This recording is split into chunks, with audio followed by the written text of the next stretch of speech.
Rádio Rio de Janeiro, a emissora da Fraternidade, passa a apresentar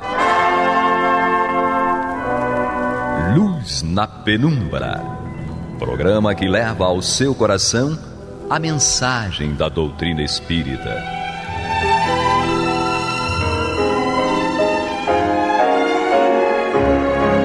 E com vocês, Eduardo Araújo, para o estudo de O Livro dos Médiuns, da obra codificada por Allan Kardec. Olá, prezados amigos da Rádio Rio de Janeiro, sejam todos muito bem-vindos. Estamos nós aqui mais uma vez para juntos estudarmos o Livro dos Médiuns de Allan Kardec aqui no programa Luz na Penumbra. Comigo, Eduardo Araújo, com ela que sobreviveu, né? No último programa vocês ficaram preocupados aí que ela se engasgou com café, mas está tudo bem. Misericórdia. Seja muito bem-vinda, Maria de Fátima Miranda. Jesus nos conduza. E Paulo Renato, que foi rir da Miranda, se engasgou com a água. Foi no programa passado. Rir da Miranda dá azar, rapaz. É pior que é mesmo. Eu nunca mais faço isso. Não foi alucinação, ao menos enquanto não. Lembrar, não faço. A gente estava aqui estudando a teoria da alucinação, mas foi sério, o negócio foi sério. Eu vi, eu presenciei. Então, vamos nós. Nós ainda estamos na teoria da alucinação, tá? Que é o item 111 do capítulo 6. Só que agora nós vamos para o item 112, tá ok? Então, item 112, ainda no tópico teoria da alucinação, que é o último tópico desse capítulo 6. Então vamos lá, item 112. Kardec diz: a causa dos sonhos jamais foi explicada pela ciência. Ela os atribui a um efeito da imaginação, mas não nos diz o que é a imaginação, nem como se dá a produção dessas imagens tão claras e tão nítidas que às vezes nos aparecem. Equivale a explicar uma coisa que não é conhecida, por outra mais desconhecida ainda. A questão, portanto, ainda está por resolver. É interessante isso, Maria de Fátima Miranda, porque realmente muita gente tenta explicar aí os sonhos, né? O próprio pai da psicanálise, o Freud, dizia que o sonho era a manifestação dos desejos inconscientes, mas não, como diz Kardec, não explica todos os fenômenos envolvidos no que nós chamamos de sonho. Tanto é que nós temos sonhos extremamente claros, né? Encontros com pessoas já desencarnadas, premonições que se realizam e que mostram que o sonho é muito mais do que a mera imaginação ou a realização de um desejo inconsciente. E com o estudo da doutrina espírita, nós vamos compreender que o espírito não dorme. Ele entra no estado de refazimento, não é? Enquanto o corpo físico restabelece as energias, mas o espírito mesmo, ele não dorme. Então, a atividade mental dele pode variar a gradação, mas ela está sempre presente. Os sonhos são vivências daquele espírito em situações que nós não podemos limitar, não é? Ou o reflexo das experiências que ele enfrentou durante o dia, ou as suas ideações para o futuro, que às vezes embaralha tudo, por isso que não dá para definir. Nem todo sonho, Paulo Renato, a gente vai dizer, como eu estava falando anteriormente, da alucinação, né? Tem sonhos que realmente são manifestações de desejos inconscientes. São. Freud tinha certa razão nesse sentido. O que não pode é você simplesmente ser absoluto no entendimento. O sonho pode também ter como causa uma preocupação, como disse a Miranda, de algo que está acontecendo no seu dia. Você está com um problema no trabalho, não consegue parar de pensar nesse problema, vai dormir, sonha com o trabalho. Isso. Mas tem também os ditos sonhos espíritas, né, em que a independência da alma, né, do corpo, naquele momento de desprendimento, de emancipação, o espírito entra em contato com entes queridos, né, pode abraçá-los, pode conversar, tem alguns avisos e sonhos premonitórios que se realizam e que mostram claramente a atividade da alma durante o descanso do corpo. Paulo Renato. Não, é interessante isso, né? E dá para distinguir, ou distinguir, como queiram, perfeitamente se o sonho é um reflexo das preocupações durante o dia, ou se ele é um fato, se é uma realidade. Porque nesses desdobramentos naturais, pelo fenômeno do sono, nós vamos visitar amigos espirituais e estes nos vêm visitar. Muitas vezes os espíritos amigos nos vêm buscar aguardando que nós saímos do corpo físico para desempenhar determinadas atividades a que estejamos vinculados na Terra. Né? E naturalmente isso também se dá no campo mais inferior, né? Alguns espíritos com os quais nos comprazemos em nossos vícios, eles aguardam a nossa saída do corpo físico para buscarem os interesses que nos são comuns. Então isso é um fato e que nenhum de nós espírita nega, mas é preciso realmente analisá-lo com cuidado para que a gente não tome essas visões próprias, que são reflexo da preocupação do dia, sim, das visões que são realidade no mundo espiritual. E Kardec também fez perguntas a esse respeito no Livro dos Espíritos, a partir da questão 400. Na 404, ele também pergunta que se deve pensar das significações atribuídas aos sonhos. Ele fala: os sonhos não são verdadeiros como o entendem os ledores de Buena Dicha, pois for absurdo crer-se que sonhar com tal coisa anuncia tal outra. São verdadeiros no sentido de apresentar imagens que para o espírito têm realidade. E ele vem aqui dando a resposta um tanto quanto longa, quem quiser ler, a partir da questão 400 do Livro dos Espíritos. Mas nós lembramos também que no Antigo Testamento nós temos lá os profetas, os chamados grandes profetas, recebendo instruções aí, na expressão deles, de Deus, através dos sonhos. No próprio livro de Samuel, nós temos lá Saul buscando Samuel, já morto, porque Deus não lhe respondia mais nem por sonhos, nem por Urim, que é esse jogo de búzios chamado Ur, né? Então, o texto lá diz justamente isso, que eles buscavam inspiração pelo sono. E muitas vezes os espíritos davam as informações, os conselhos adequados durante o sono. Como Saul não encontrou resposta pelos meios que ele conhecia, Urim e sonho, ele buscou uma pitonisa que pudesse comunicar-se com Samuel morto. E nós temos também... Miranda era pitonisa.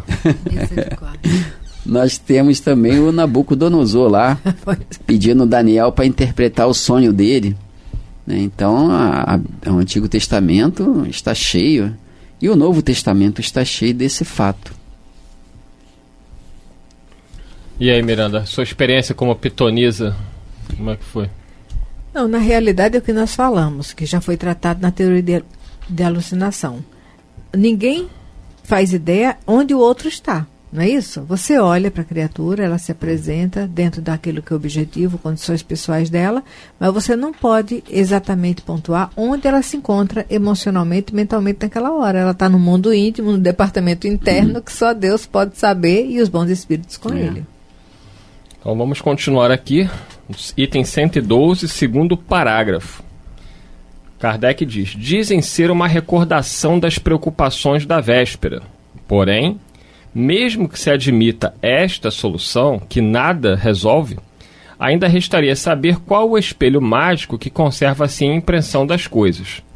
Como explicar, sobretudo, essas visões de coisas reais que a pessoa nunca viu no estado de vigília ou nas quais jamais pensou? Só o Espiritismo nos poderia dar a solução deste estranho fenômeno, que passa despercebido em razão da sua própria vulgaridade, como sucede com todas as maravilhas da natureza que não merecem do homem a devida atenção. Então a doutrina espírita ela vem explicar, né, de uma maneira simples, natural, né, nós somos espíritos, e somos espíritos que não estamos presos no corpo. E quando vamos dormir, que é necessário o descanso da matéria, né, o nosso espírito tem essa possibilidade de se desprender um pouco mais da matéria e entrar em relação com outros espíritos no plano espiritual, mantendo-se preso ao corpo, né, pelo cordão fluídico, né, que fica ligado da mente perispiritual à mente física, que seria uma espécie de cordão umbilical que diferencia aqueles que estão desencarnados daqueles que estão encarnados no momento de emancipação no plano espiritual. Tem vários livros que relatam essa questão dos sonhos, quando se estuda a questão do futuro. Eu não lembro bem qual é o autor, não sei se é Ernesto Bozano, que faz essa análise num determinado livro dele, mas tem uma experiência interessante de um rapaz que ele teve um determinado sonho, mas esqueceu-se dele. 2 anos depois ele pegou um trem para ir para uma tal cidade. E ele sentou-se pelo lado da janela e ficou observando, a paisagem. E de repente ele reconheceu aquela paisagem de um sonho de 2 anos atrás.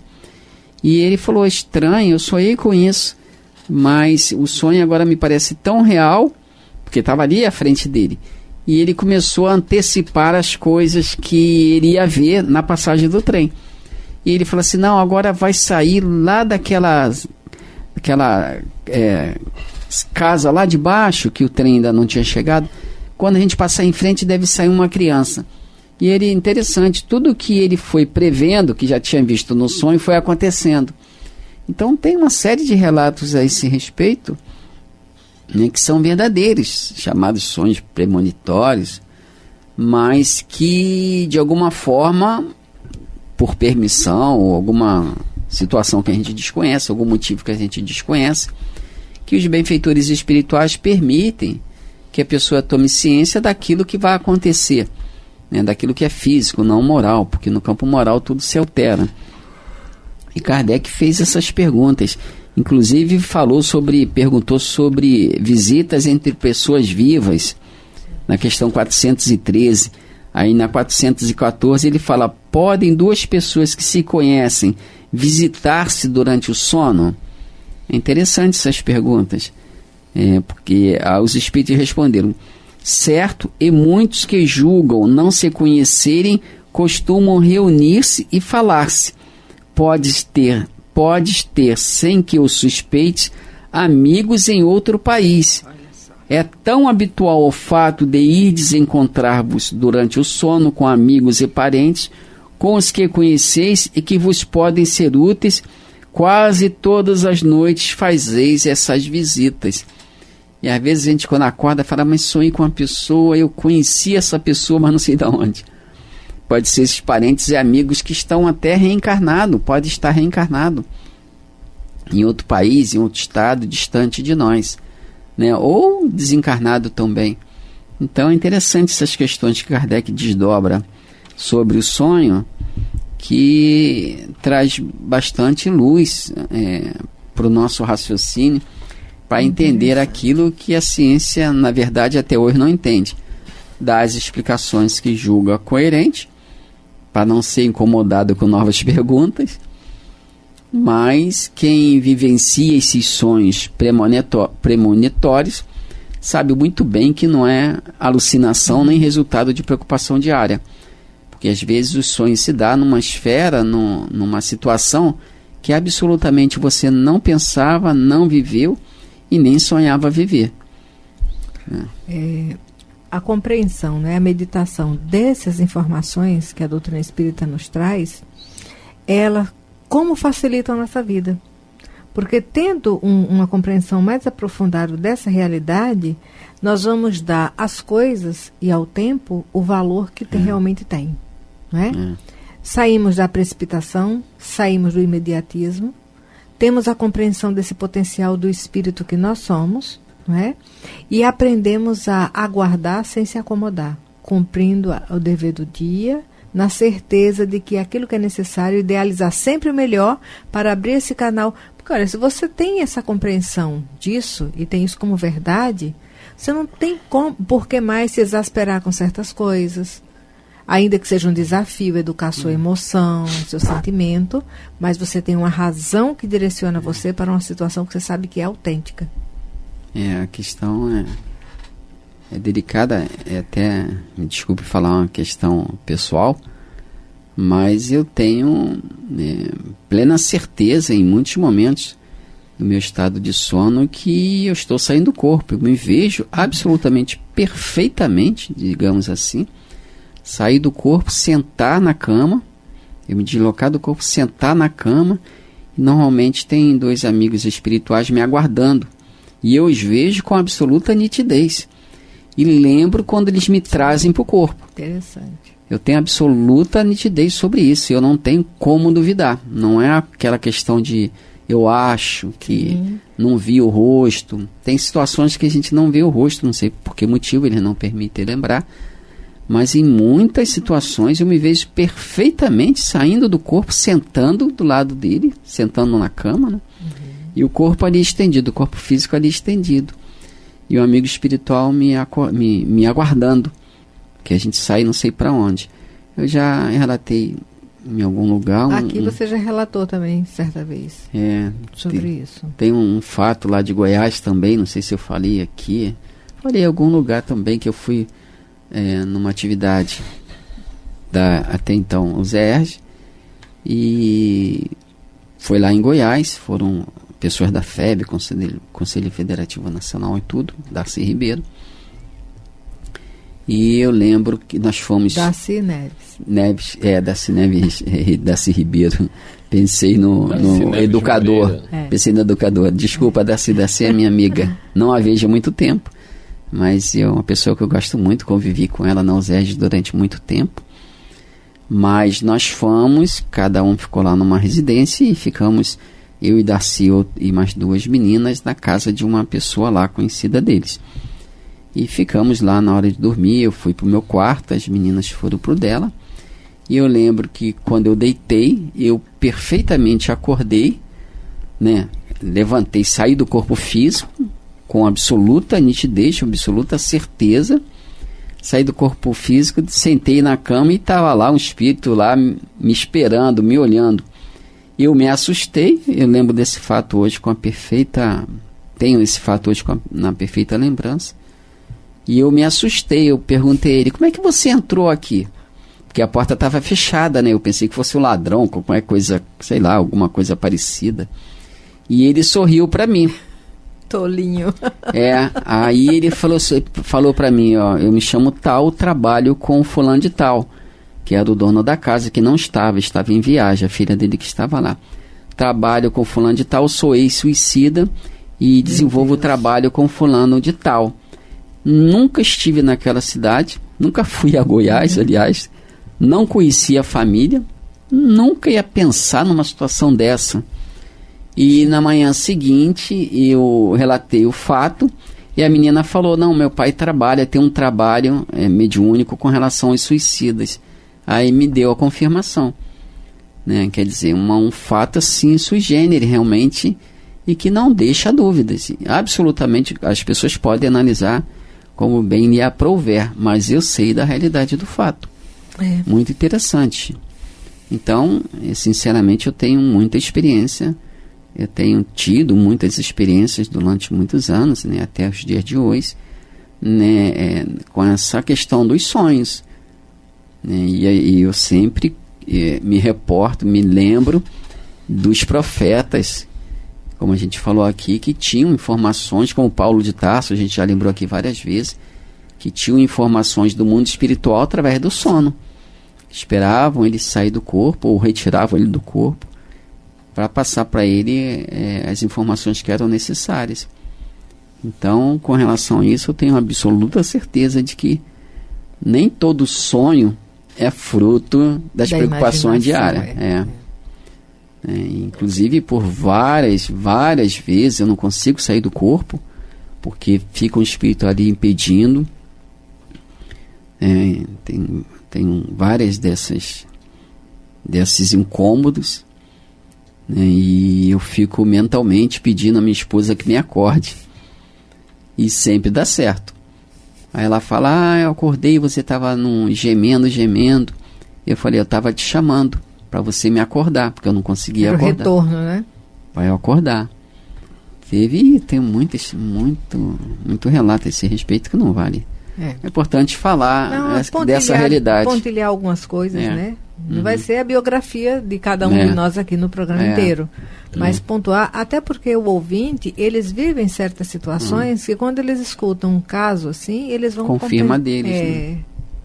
É por isso que eu fiz questão de falar, justamente para que as pessoas não julguem que todos os sonhos delas são frutos da ilusão. Agora, você colocou que tem um espírito, ou alguns espíritos, que às vezes tentam impedi-lo de sair do corpo, né? Muitas pessoas relatam isso, como a Miranda está falando. Tem pessoas que têm medo de dormir, porque elas sabem que ao saírem do corpo, elas serão assediadas, né? Perturbadas, atacadas. E é interessante você relatar que isso acontece com você também. Várias vezes. E aí o ouvinte deve estar se perguntando, cadê aqueles 2 espíritos que acompanham e protegem ele? Por que não fazem nada? E o Chico também tinha uma excelente proteção, né? E passava por isso. E várias vezes. O próprio Divaldo bom a gente colocar, né? Porque o ouvinte fica assim, ele não estava dizendo que tinha 2 espíritos que protegem ele. Cadê eles?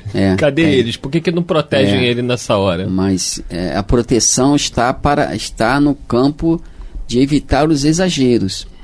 Mas a gente tem que aprender a se conhecer, a lidar com as próprias emoções. Por isso que o livre-arbítrio. Por isso que o Chico, os benfeitores permitiam que ele passasse por situações bem dolorosas, porque ele precisava crescer.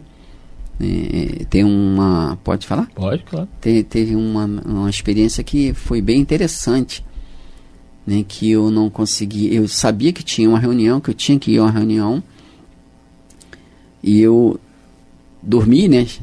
E eu vi as 2 realidades, o mundo físico e o mundo espiritual. E tinha um espírito ali que não deixava eu sair de jeito nenhum. Para mim aquilo durou a eternidade, né? Aquele acho que foi um dos piores que eu tive. E eu sabia que eu tinha uma reunião que envolvia a Alessi, que era da evangelização, envolvia a Alessi e outros espíritos que eu não sei. E eu não conseguia sair, fazia pressa, não conseguia sair, chamava... tentava falar pela boca para Alessi me acordar, eu não conseguia. Aí depois de muito ficar naquela perturbação, eu pensei o seguinte: não adianta eu ficar assim, que eu não vou acordar, não vou conseguir sair. E sinceramente eu estava fazendo esse raciocínio, porque às vezes a pessoa fala, mas está falando, e não era, mas foi fato. Eu falei, vou fazer o seguinte, vou pensar e vou chamá-la pelo pensamento. E fiquei por algum tempo, não sei quanto, mas fiquei mentalizando ela, para que ela me acordasse. Aí um tempinho depois, ela me acordou. Aí eu estava lá naquele geme-geme lá do pesadelo. Ela falou, é interessante, estranho, eu estava sonhando com você. Nós teríamos uma reunião e você não chegava. E eu estava preocupado contigo. De repente meu celular toca, era você. E eu acordei. Quer dizer, a comunicação pelo pensamento, que ela traduziu como celular. Ela falou, uma chamada.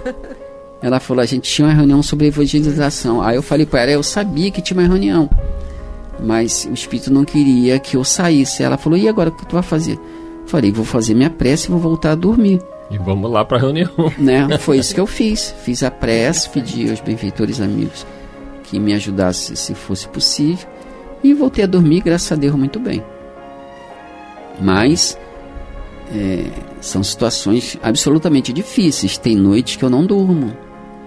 Fica a noite toda lá em determinadas situações, determinados atendimentos que as pessoas te solicitam para que você ajude. Os espíritos não querem interferência. Então eles te prendem lá para que você não vá. Isso já aconteceu. Ou distrai com outro objetivo. Se tiver no momento de invigilância, te liga a outra intenção, distrai.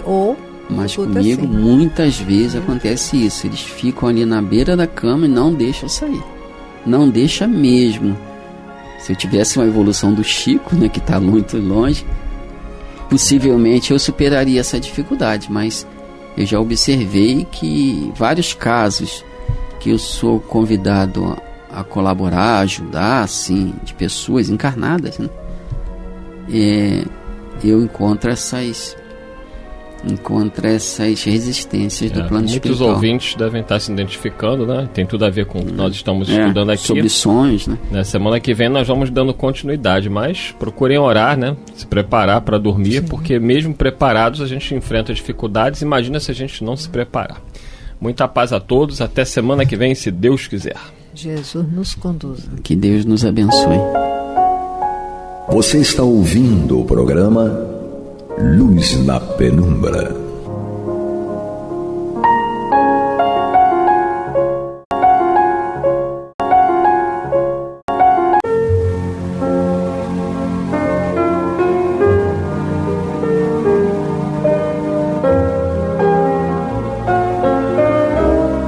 A Rádio Rio de Janeiro está levando ao seu lar e ao seu coração a mensagem consoladora da doutrina espírita, através do programa Luz na Penumbra.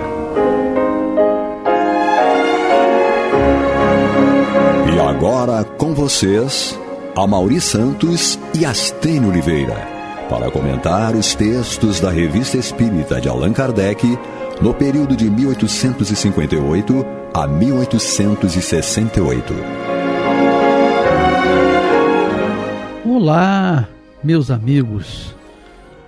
Voltamos aqui para falar do livro Revista Espírita. Revista Espírita, de 1858 a 1868. Eu, Amaury Santos e Astênio Evangelista de Oliveira. Lembrando a vocês de serem sócios, do Clube da Fraternidade. 3386-1422. 3386-1422. E vamos continuar nestas interessantes páginas que falam sobre os talismãs, e se tem poder, se não tem poder, que ficam impregnados do magnetismo, não é, Astênio?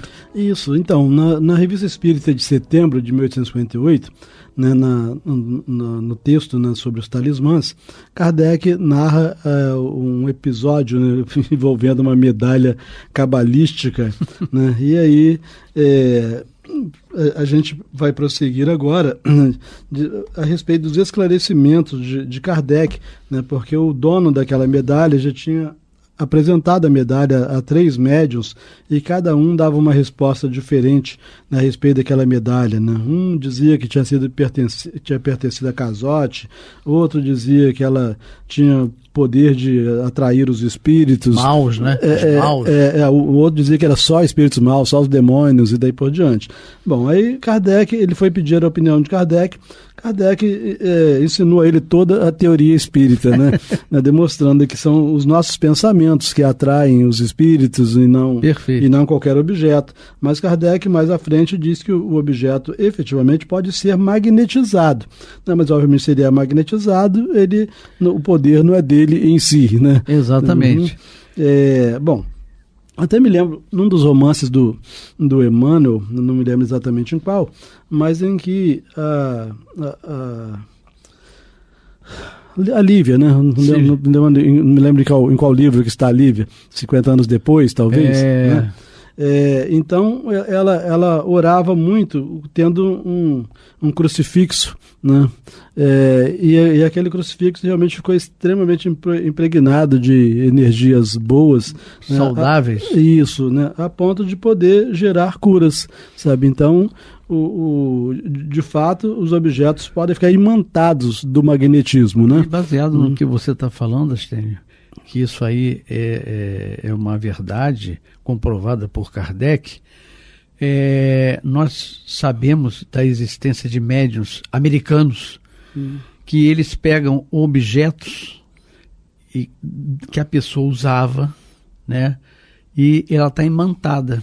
E pelo objeto, ele segura, ele estava aqui, fez isso. Consegue ver a história. Exatamente. Ver a história. Então isso é provando que o magnetismo é importante para os objetos. Sim. Bom, o Kardec então prossegue esclarecendo lá o amigo que foi procurá-lo, dizendo o seguinte: um espírito pode dizer: traçai tal sinal e à vista dele reconhecerei que me chamais e virei. Então, Kardec está dizendo lá ao consulente lá, né, que o espírito poderia dizer a alguém: traçai tal sinal, e à vista dele reconhecerei que me chamais e virei. Nesse caso, todavia, o sinal traçado é apenas a expressão do pensamento. É uma evocação traduzida de modo material. Né? Porque, obviamente, né, que o Kardec está afirmando que atrai é o pensamento. Mesmo que o espírito diga: traçai um determinado sinal, e quando você traçar, eu saberei que você quer falar comigo e virei, é porque, na verdade, na hora que você quer falar, você já atraiu. Com aquela pessoa, você pensou nela. Isso, você já atraiu, né? Então, você já usou você fazer o sinal ou não é secundário, porque você já atraiu. Como a prece, né? A prece, você dirigida a uma determinada pessoa, automaticamente a pessoa está sentindo as vibrações. São os efeitos físicos da prece, né? Bom, ora, os espíritos, seja qual for a sua natureza, não necessitam de semelhantes artifícios para se comunicar, né? Quer dizer, de fazer sinal nenhum, né? Os espíritos superiores jamais os empregam. Os inferiores podem fazê-lo visando fascinar a imaginação das pessoas crédulas que querem manter sob dependência. Né? Então, eu falo assim, quanto mais idiota você for, para mim é melhor. Dependência, observem. Dependência. Né? Você fica impressionado. Né? E então, aquilo é manipulado. Sim, então se os espíritos começam a dar orientações de atitudes puramente materiais, né? Desconfia não, tenha certeza, não é espírito superior, né? Sim. Bom, regra geral, para os espíritos superiores a forma nada é, o pensamento é tudo. Todo espírito que liga mais importância à forma do que ao fundo é inferior e não merece nenhuma confiança, mesmo quando, vez por outra, diga algumas coisas boas. Coerentes, né? Porque o espírito não é totalmente ignorante, ele conhece coisas boas, né? Só não pratica, mas ele pode ensinar. Né? Então, ele fala assim, voltando aqui, todo espírito que liga mais importância à forma do que ao fundo é inferior e não merece nenhuma confiança, mesmo quando, vez por outra, diga algumas coisas boas, porquanto essas boas coisas frequentemente são um meio de sedução. Então, para que o seu médium, né, não desconfie tão rapidamente dele, ele fala algumas coisas boas, né, porque vai impressioná-lo. Vai impressionar, gera confiança, esse tipo de coisa. Exatamente. Mas, fora disso, ele leva o médium a uma série de práticas ridículas, né? Sabe? Então, isso também, Astênio, isso pode ser nos tempos atuais. E a descrença do espiritismo está nas pessoas que manipulam essas outras que ficam impressionadas. Né? Sim,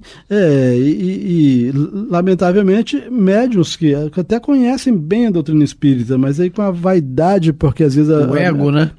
Às vezes a mediunidade gera vaidade também, né? Acha que é a criatura superior por ter determinados dons mediúnicos, né? E aí começa a entrar no processo de fascinação.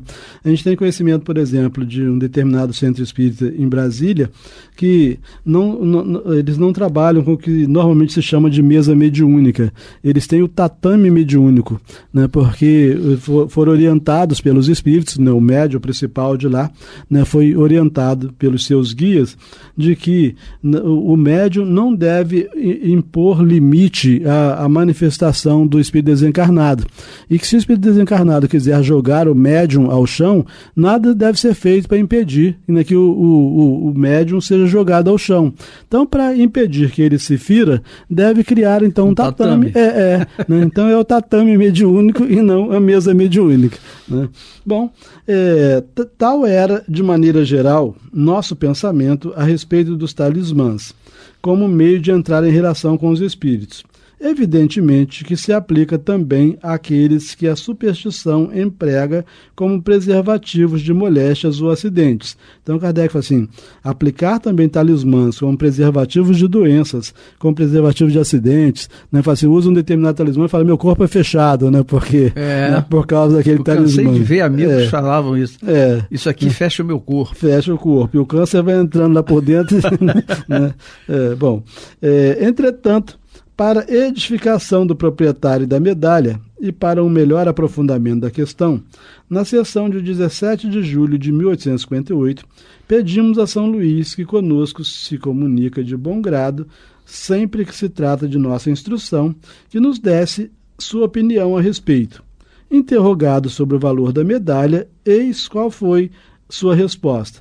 Então a gente observa que Kardec não atendeu de imediato a solicitação lá do proprietário da medalha, deu a ele os devidos esclarecimentos com base nos conhecimentos que Kardec já tinha, mas para reforçar o próprio conhecimento de Kardec, ele resolveu pedir a opinião de São Luís, até para verificar se aquilo que ele entendia, que ele explicou e tal, era vero, né? Se estava certo, né? Bom, aí o São Luís falou o seguinte: fazeis bem em não admitir que objetos materiais possam exercer qualquer influência sobre as manifestações, quer para as provocar, quer para as impedir. Né? Então, São Luís confirma, Kardec, você respondeu certo, né? Objetos materiais não podem nem provocar as manifestações dos espíritos, nem impedir as manifestações dos espíritos. Então, você usar uma medalha para que os espíritos não se comuniquem através de você, tempo perdido, né? Prossegue São Luís. Temos dito com bastante frequência que as manifestações são espontâneas e que, além disso, jamais nos recusamos a atender ao vosso apelo. Por que pensais que sejamos obrigados a obedecer a uma coisa fabricada por seres humanos? Né? Então ele fala assim, bom, o Espírito se manifesta se ele quiser, né? Normalmente, quando ele é evocado, né, por um motivo sério, ele atende. Sim. Agora, ele ficar... Fútil, não. Ele ficar... Não, ainda que seja uma evocação nossa, se for por um motivo fútil, mera curiosidade, só espírito inferior que atende, né? O espírito inferior atende para qualquer coisa, ele não tem nada para fazer. Que ele tem interesse, né? Né? Agora, ele fala assim, agora nenhum espírito está sujeito, né, a um objeto, né? Então, ele ser comandado por um objeto, né? Ou impedido por um objeto, sim, isso não existe. Bom, aí Kardec indaga o seguinte: com que finalidade foi feita essa medalha? Né? Porque alguém fabricou aquela medalha, né? Com todos aqueles caracteres, né? E aí São Luís responde: foi fabricada com o objetivo de chamar a atenção das pessoas que nela gostariam de crer. Porém, apenas por magnetizadores poderá ter sido feita com a intenção de magnetizar e adormecer o sensitivo. Os signos nada mais são que fantasia. Então a gente fala assim, bom, se foi feita por um magnetizador, não precisaria nem ter signo nenhum. Né? Se a intenção era magnetizar, uma vez que o próprio objeto seja magnetizado, ele pode vir a ajudar na magnetização. Exatamente. Né? Mas fora disso, é só para agradar pessoas que gostariam de crer e aí fabricam aquilo. Bom, aí Kardec me indaga, dizem que pertenceu a Cazotte. Poderíamos evocar o Cazotte, a fim de obtermos alguns ensinamentos a esse respeito? São Luís fala o seguinte: não é necessário, ocupai-vos preferentemente de coisas mais sérias. Deixa o Cazotte em paz. Puxão de orelha. Deixa o Cazotte em paz. De repente o Cazotte já perdeu a cabeça, né? De repente já estava até reencarnado. Poxa. E tal, né? Trabalheira danada para perguntar se a moeda foi dele ou não, né? Como São Luís dissesse, não tem nada para fazer, não? Exatamente. Uhum. Bom, e aí acabamos então o texto, né, a respeito dos talismãs. Parece que fica uma lição para a gente, não só para que a gente não não fique usando esses objetos, né? Acabando por fortalecer essa ideia naqueles que não conhecem doutrina espírita. Nós temos uma grande responsabilidade, né? Aliás, todos nós, seja qual tipo de formação nós tenhamos, nós temos responsabilidade dentro daquilo que nós aprendemos, né? Então, se eu sou um médico, eu respondo, né, por tudo que eu faço de errado como médico. Como espírita também, eu devo responder por tudo que eu faço de errado como espírita, né? E ai de nós, né? A responsabilidade tem o tamanho do conhecimento, né? Exatamente. Então, quanto mais nós conhecemos, mais responsáveis perante as leis divinas nós nos tornamos. Bom, nós continuamos na revista de setembro de 1858 e entra agora num texto que Kardec intitula de Problemas Morais. E dentro do texto, né, que trata de problemas morais, vem a narrativa de um suicídio, né, que Kardec intitula de suicídio por amor. Né? Então, isso aí a gente continua tendo, né, um monte de gente que se mata. Em pleno século XXI. Não só que se mata por não ter sido correspondido, mas que mata o outro por não ser correspondido. Né? Nós vemos, lamentavelmente, na imprensa, né, principalmente homicídio por amor. Né? Suicídio talvez a gente não vê até tanto, mas homicídio por amor é o que mais a gente vê. Mais tem centenas. Na imprensa por aí. Bom, então, Kardec diz o seguinte: havia 7 ou 8 meses que Louis G., oficial sapateiro, namorava a jovem Victorine R., pespontadeira de botinas, com a qual deveria casar-se em breve, já tendo mesmo ocorrido os proclamas no casamento. Então, a gente nota que o namoro aqui já estava caminhando para 8 meses, né? E já estavam se preparando para o casamento. Estando as coisas neste pé, consideravam-se quase definitivamente ligados, e como medida de economia, o sapateiro vinha diariamente à casa da noiva para almoçar e jantar, ou seja, estava dando prejuízo ao sogro já, né?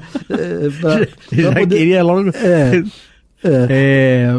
Vê se casa logo. Pô. Isso, então para poder economizar para o casamento, ele estava já colocando a conta nas costas do sogro.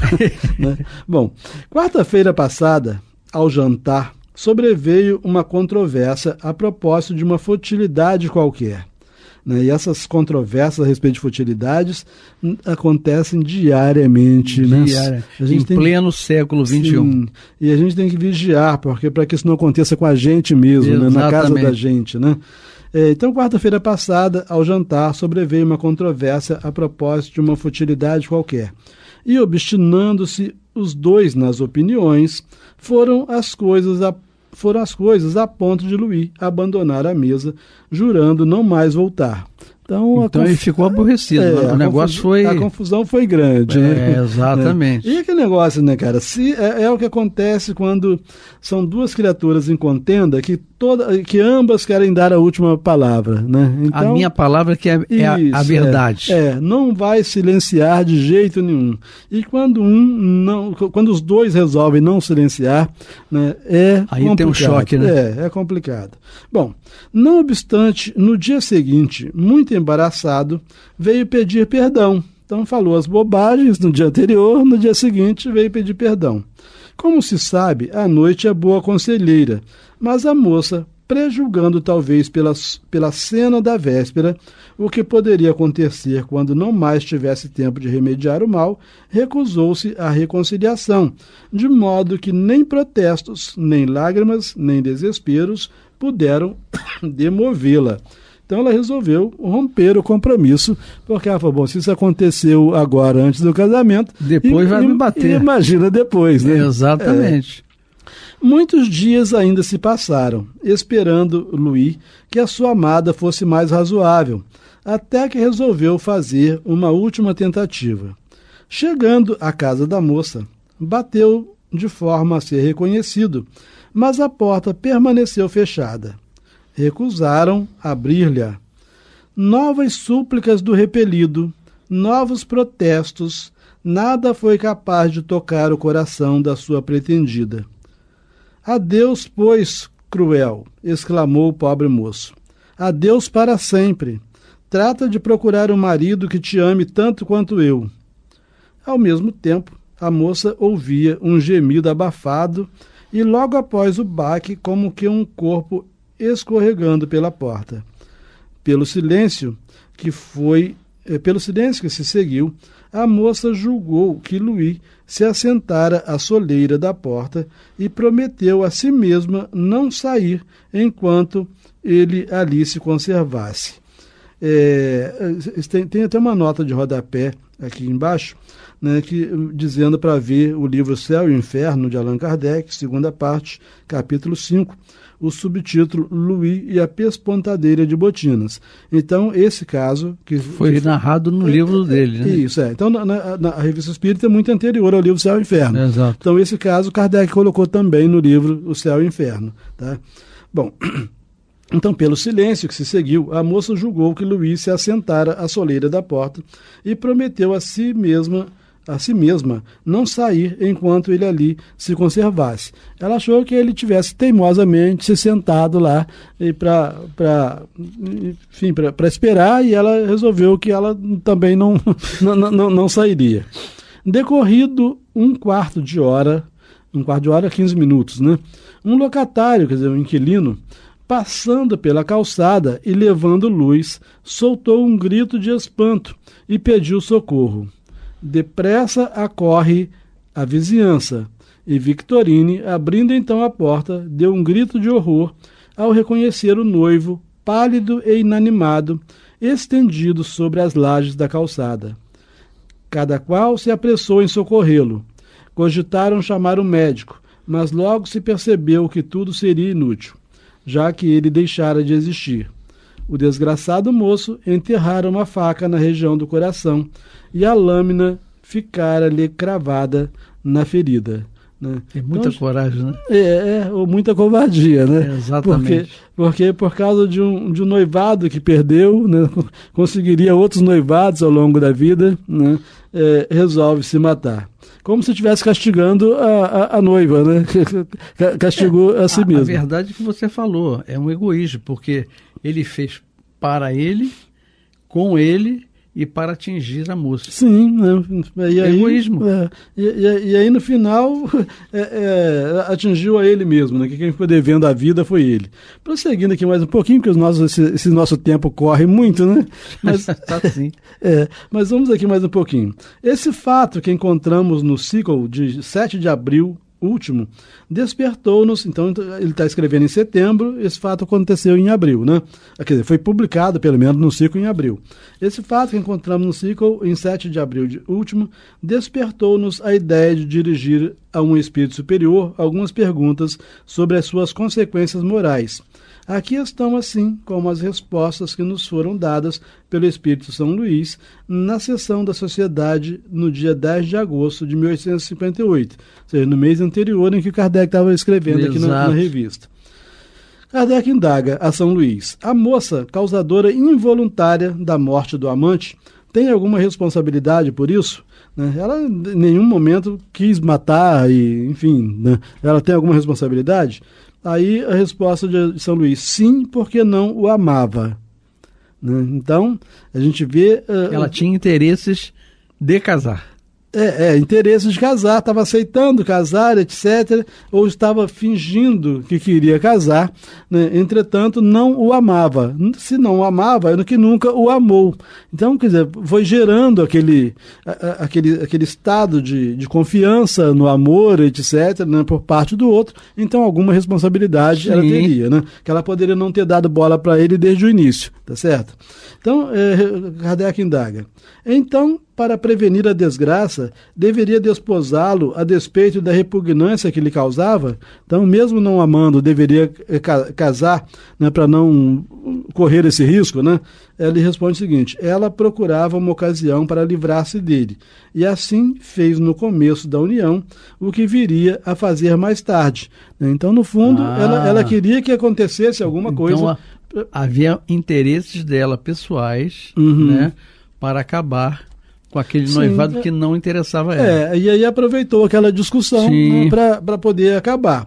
Então, de algum modo, ela interferiu na vida daquele moço, né? Sabe? E dizer que ela é totalmente irresponsável, não inocente, né? Totalmente inocente, não é. Aí Kardec indaga o seguinte: neste caso, a sua responsabilidade decorre de haver alimentado sentimentos dos quais não participava, que resultaram no suicídio do rapaz? Resposta: sim, exatamente. Então é melhor a gente botar a barba da gente de molho, né? Não ficar criando. E aí hoje pela internet as pessoas ficam apaixonadas tão facilmente, mas o nosso tempo acabou. A gente prossegue depois. Então vamos terminando agora esse capítulo, mas o Astênio vai continuar. Sim, a gente prossegue na próxima. Eu, Amaury Santos e Astênio Evangelista de Oliveira. Lembrando a vocês, o Clube da Fraternidade, 3386-1422. 3386-1422. Muita paz.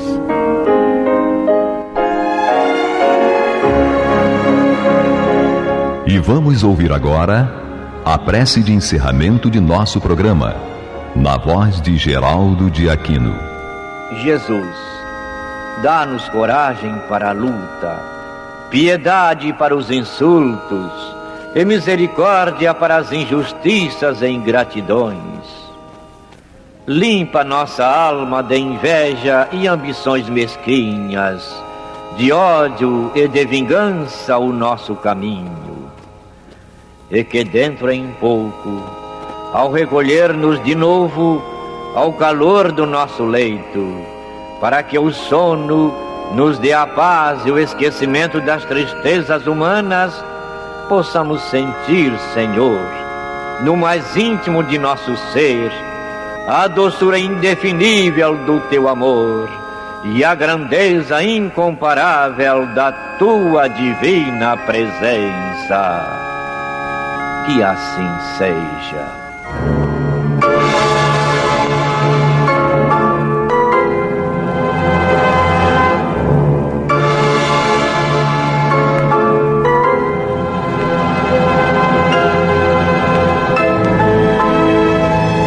Acabamos de apresentar o programa Luz na Penumbra, que voltará a ser apresentado amanhã às 21 horas nesta emissora.